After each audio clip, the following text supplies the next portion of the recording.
Día de fiebre, de Andrea Camilleri con el detective Montalbano. En cuanto se despertó, decidió llamar a la comisaría para decir que aquel día no se encontraba con ánimo para nada, que no iría al despacho, pues durante la noche un acceso de gripe lo había asaltado de golpe, como uno de esos perros que se acercan sin ladrar y solo los ves cuando ya te han mordido la yugular. Hizo ademán de incorporarse, pero se detuvo a medio camino. Le dolían los huesos y le chirriaban las articulaciones. Tuvo que repetir el movimiento con cuidado. Alargó el brazo hacia el auricular y justo en ese instante sonó el teléfono. «Oiga, dottori, ¿hablo con usted en persona, personalmente? ¿Me reconoce? Soy Catarella». «Sí, te reconozco, Catarella. ¿Qué quieres?» «No quiero nada, dottori». «Entonces, ¿por qué me llamas?» «Ahora mismo me explico, dottori. Yo, personalmente en persona, no quiero nada de usted. Pero está aquí el doctor Augello que quiere decirle una cosa. ¿Qué hago? ¿Se lo paso o no?» «Está bien, pásamelo». «Quédese al aparato, que le pongo con él». Transcurrió medio minuto de silencio total. Montalbano sintió la sacudida de un escalofrío. Mala señal. Empezó a dar voces a través del auricular. «¿Pero qué pasa ahí? ¿Es que os habéis muerto todos?» «Perdone, dottori, pero es que el doctor Augello no se pone al aparato. Si tiene un poco de paciencia, voy yo personalmente en persona a llamarlo a su despacho». Justo en ese momento se oyó la apurada voz de Augello. «Perdona que te moleste, Salvo, pero es que...» «No, Mimi, no te perdono», replicó Montalbano. «Estaba a punto de llamarte para decirte que no me siento con ánimos para salir de casa. Voy a tomarme una aspirina y a quedarme en la cama. Así que arréglatelas tú, cualquiera que sea el asunto del que quieras hablarme. Adiós». Colgó el teléfono y sopesó durante un segundo la posibilidad de dejarlo descolgado, pero decidió no hacerlo. Se dirigió a la cocina, se tomó una aspirina, sintió otro escalofrío. Lo pensó un poco. Se tomó una segunda aspirina. Volvió a acostarse. Cogió el libro que tenía en la mesilla y que había empezado a leer la víspera con sumo placer. Un día tras otro, de Carlo Lucarelli. Lo abrió y, ya en las primeras líneas, comprendió que no podía leer. Notaba como un aro de hierro que le oprimía la cabeza y los ojos se le cerraban. «¿Qué te apuestas a que tengo fiebre?», se preguntó. Se tocó la frente con la palma de una mano, pero no sabía decir si la tenía caliente o no. Por otra parte, ¿qué le ocurría siempre? Lo de tocarse la frente era un gesto meramente simbólico que por alguna razón inexplicable hacía de manera instintiva. Lo más sensato era ponerse el termómetro. Se incorporó, abrió el cajón de la mesilla y rebuscó en su interior. Como era de esperar, el termómetro no estaba allí. ¿Dónde lo habría metido? ¿Cuándo había sido la última vez que se lo había puesto? Debía de haber sido aproximadamente en diciembre del año anterior, que para él era el mes más peligroso. No el que decía el poeta. ¿Qué mes era el más cruel para Eliot? Sí, ahora lo recordaba. Abril es el mes más cruel. O tal vez era marzo. Pero, divagaciones poéticas aparte, ¿dónde coño estaba el termómetro? Se levantó. Se dirigió a la habitación de al lado, miró en todos los cajones, en las estanterías, en todos los rincones. Detrás de un montón de libros que se mantenían en inestable equilibrio sobre una tambaleante mesita apareció una fotografía suya con Livia. La contempló sin conseguir recordar dónde se la habían hecho. Parecía verano, a juzgar por la ropa.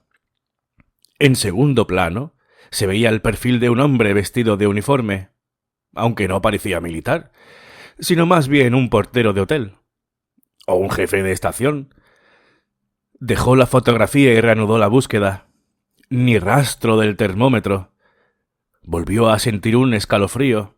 esta vez más fuerte, seguido de un ligero mareo. Empezó a renegar. Era absolutamente necesario encontrar el termómetro. El resultado de la subsiguiente búsqueda fue que, al poco rato, la casa daba la impresión de haber sido asolada por una banda de desvalijadores. Decidió calmarse. ¿Qué coño le importaba a él el termómetro? El hecho de conocer los grados de fiebre no se traduciría en una mejoría. Lo único seguro era que se encontraba mal. Y punto. Volvió a acostarse. Oyó el girar de una llave en la cerradura y, a continuación, un grito extremadamente agudo de su asistenta, Adelina. ¡Virgen Santísima! ¿Aquí han entrado ladrones? El comisario se levantó y corrió a tranquilizar a la mujer, la cual, en el transcurso de su inconexa explicación, no le quitó ni un momento los ojos de encima. —Tutori, ¿Usía está enfermo?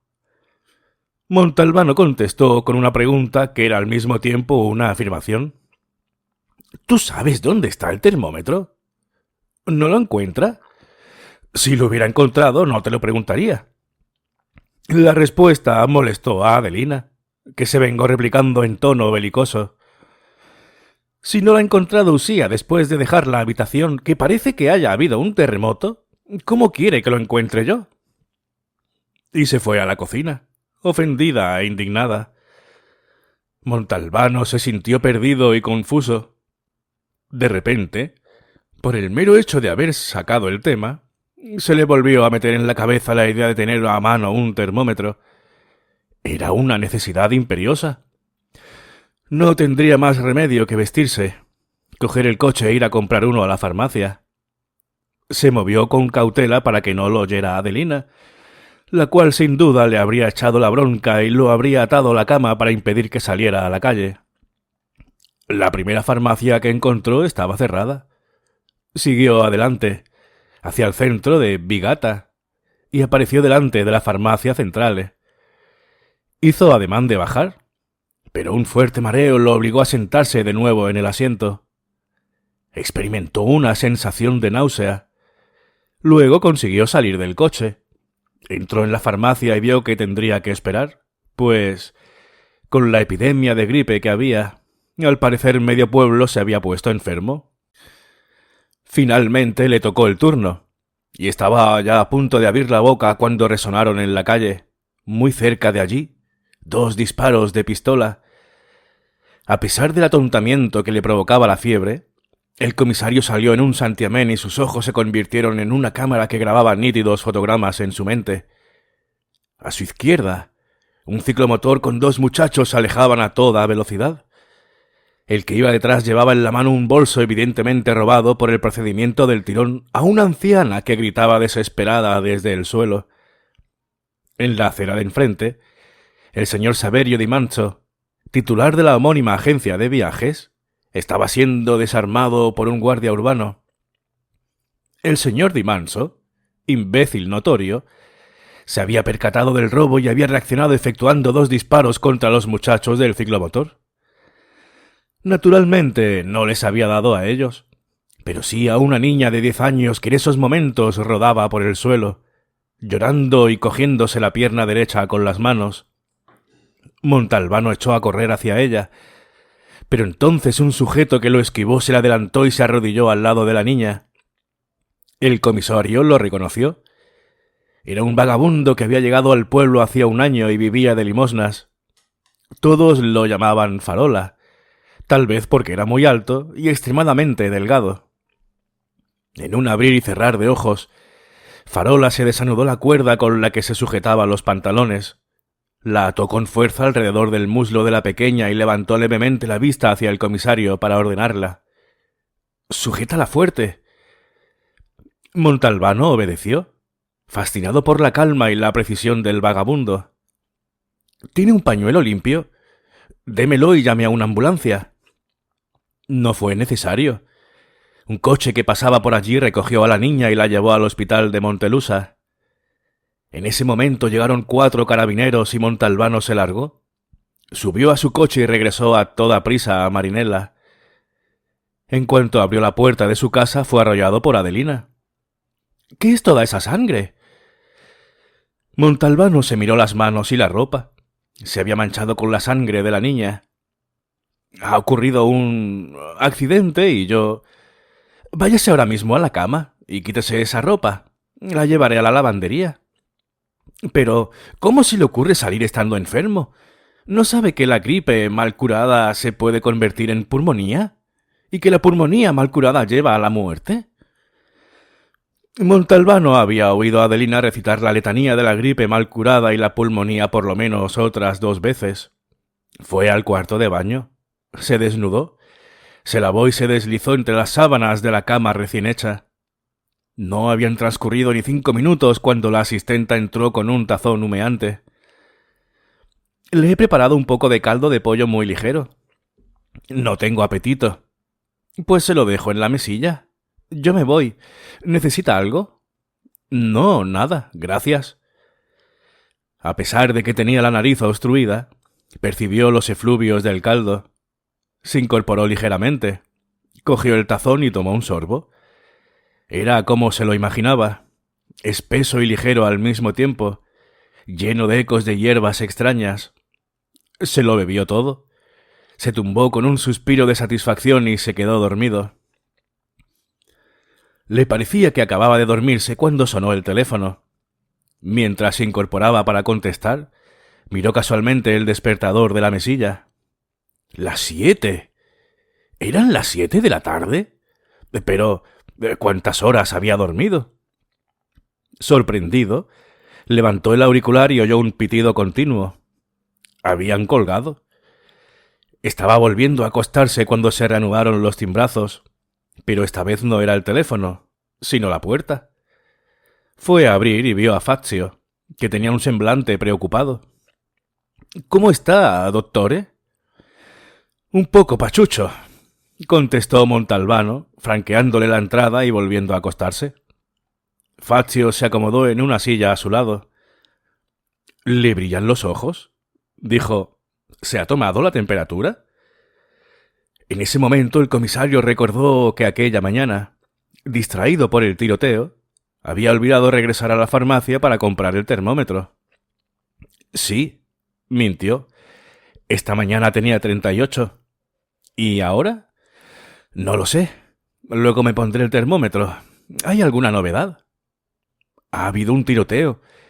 El cabrón de Di Manzo, el de la agencia de viajes, ha disparado a 2 tironeros, pero no les ha acertado a ellos, sino a la pierna de una pobre niña que pasaba por allí. ¿Lo habéis arrestado? Lo han detenido los carabineros. Han intervenido ellos. ¿Tenéis noticias de la niña? Está fuera de peligro. Ha perdido mucha sangre, pero por suerte andaba por allí el farola. Seguro que usted lo ha visto alguna vez. El vagabundo ese que... Sí, lo conozco, dijo Montalbano. Sigue. Bueno, pues que ha conseguido detener la hemorragia. ¿Puede decirse que la ha salvado él? Se ha corrido la voz por todo el pueblo y el alcalde ha organizado para mañana una gran fiesta. Ya sabe, estamos en plena campaña electoral y cualquier cagada de mosca sirve para el caldo. En el transcurso del homenaje le entregará las llaves de un apartamento municipal. ¿Sabes cómo se llama? Bueno, no tiene ningún documento que lo identifique y él jamás ha revelado su nombre. Por cierto, Fazio, esta mañana me ha llamado Augello. ¿Sabe qué quería? Sí. El jefe superior quería una respuesta sobre un asunto y el doctor Augello quería comentarlo con usted. Pero creo que ya lo ha resuelto. Menos mal. Podría quedarse tranquilamente en casa hasta que se le curara la gripe sin que nadie le tocara los cojones. Fazio se quedó charlando cosa de media hora y se fue. Ya eran más de las 8. Montalbano se levantó y, nada más ponerse de pie, la cabeza empezó a darle vueltas. Las molestias aún no habían desaparecido. Marcó el número de Livia en Bocadase, pero no obtuvo respuesta. Demasiado pronto. Por regla general, las conversaciones telefónicas entre él y su novia solían tener lugar pasada la medianoche. Abrió el frigorífico. Pollo hervido y una serie de guarniciones para hacerlo más apetecible. Dudó un instante, y después optó por un plato de pimientos en salsa agridulce y unas cebollitas en vinagre. Se acomodó en el sillón delante del televisor y, mientras comía con desgana, se puso a ver una película que se titulaba Los cazadores del Edén. Ya en las primeras escenas comprendió que se trataba de una historia absurda, pero la estupidez de las imágenes y de los diálogos lo fascinó de tal modo que siguió toda la película con religiosa atención hasta el fatídico The End. Y a continuación, ¿qué? Sintonizó un canal nacional donde acababa de empezar un debate con el título ¿Tiene valor hoy en día la fidelidad? El conductor del espacio, de perenne sonrisa prendidamente irónica que, sin embargo, resultaba opresivamente servil, presentó a los invitados una duquesa casada con un empresario, pero famosa por su interminable colección de amantes tanto del sexo masculino como del femenino. Hablaría de la fidelidad en el matrimonio. Un político que, desde la izquierda más radical, había ido pirueteando progresivamente hacia la derecha más extremada. Este defendería el valor de la coherencia en la actividad política. Un excura que se había hecho hippie, luego budista y más tarde integrista islámico, hablaría sobre la necesidad de la fidelidad a la propia religión. La diversión estaba asegurada. Montalbano siguió el programa hasta el final, soltando de vez en cuando sonoras carcajadas. Apagó el televisor y comprobó que la fiebre le había vuelto a subir. Fue a acostarse, pero ni siquiera intentó abrir la novela de Lucaerli. Estaba empezando a notar el doloroso aro alrededor de la cabeza. Apagó la lámpara de la mesilla y, después de dar innumerables vueltas en la cama, el piadoso sueño lo tomó de la mano y se lo llevó consigo. Abrió los ojos a las 3:30 de la madrugada y enseguida advirtió que la fiebre estaba cociéndolo vivo. Pero no solo la fiebre, sino también un pensamiento que se le había ocurrido antes de quedarse dormido y que lo había acompañado en el sueño impidiéndole descansar debidamente. No era un pensamiento, sino más bien una secuencia de imágenes y una pregunta. Le habían vuelto a la mente los gestos del farola mientras atendía a la niña herida, penetrantes y contenidos, solícitos y distantes a un tiempo. En una palabra, profesionales. Ni él mismo habría sabido hacerlos. Y la pregunta se podía resumir de la siguiente manera. ¿Quién era realmente el farola? Fue entonces cuando, en medio del delirio provocado por la enfermedad, la cabeza lo indujo a pensar que si no se medía la fiebre con el termómetro, jamás le bajaría.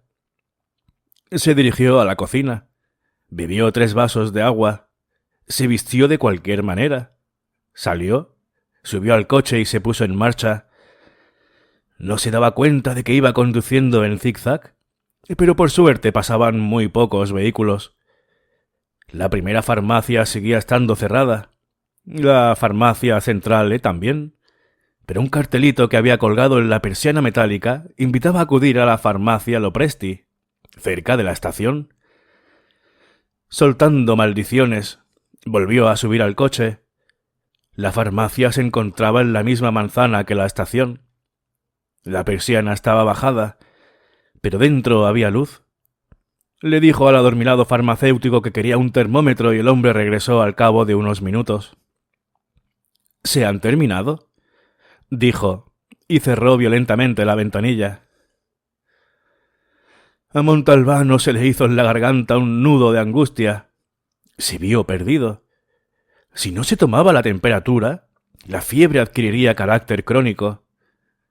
Justo en ese instante vio al farola, quien, con un saco a la espalda, se acercaba a la taquilla de la estación. Con la rapidez de un relámpago, el comisario comprendió que el vagabundo tenía intención de largarse, de escapar. Quería evitar la ceremonia organizada por el alcalde que inevitablemente habría llevado a su identificación, cosa que, cualquiera sabía desde hacía cuánto tiempo, él trataba de evitar. —¡Doctor! Gritó sin saber por qué razón había llamado con aquel título al vagabundo. Pero el impulso le salió de dentro, de lo más profundo de su condición de hombre nacido con instinto de caza. El farola se detuvo en seco y se dio lentamente la vuelta, mientras Montalbano se le acercaba. Cuando llegó hasta él, el comisario comprendió que aquel viejo que tenía delante estaba aterrorizado. «No tenga miedo», le dijo. «Sé quién es usted», replicó el farola. «Usted es comisario y me ha reconocido. Tenga compasión de mí. He pagado mi error y sigo pagándolo. Yo era un médico apreciado y ahora solo soy un desperdicio humano. Pero aún así no soportaría la vergüenza. No podría resistir que la vieja historia volviera a aflorar a la superficie. Tenga compasión de mí y deje que me vaya». Unas gruesas lágrimas le caían sobre la raída chaqueta. «No se preocupe, doctor», dijo Montalbano. «No tengo ningún motivo para retenerlo. Pero antes tengo que pedirle un favor». «¿A mí?», preguntó extrañado el vagabundo. «Sí, a usted. ¿Puede decirme cuánta fiebre tengo?» Bien, pues este ha sido el primer caso del comisario Montalbano aquí en el canal. Un estreno. Ha sido más bien curioso más que otra cosa, ¿verdad? No ha resuelto ningún caso, ha sido más bien algo humorístico. Que por cierto me recuerda a Manuel Vázquez Montalbán era, ¿no? Montalbán, por el apellido, que también hacía novelas así detectivescas. Espero que lo hayáis disfrutado y si ha sido así, pues no olvides suscribirte y activar la campana de notificaciones para no perderte el resto de lecturas y darle un me gusta, así ayudas mucho al canal. Yo soy Ezequiel, un fuerte abrazo y hasta la siguiente lectura. Hasta luego.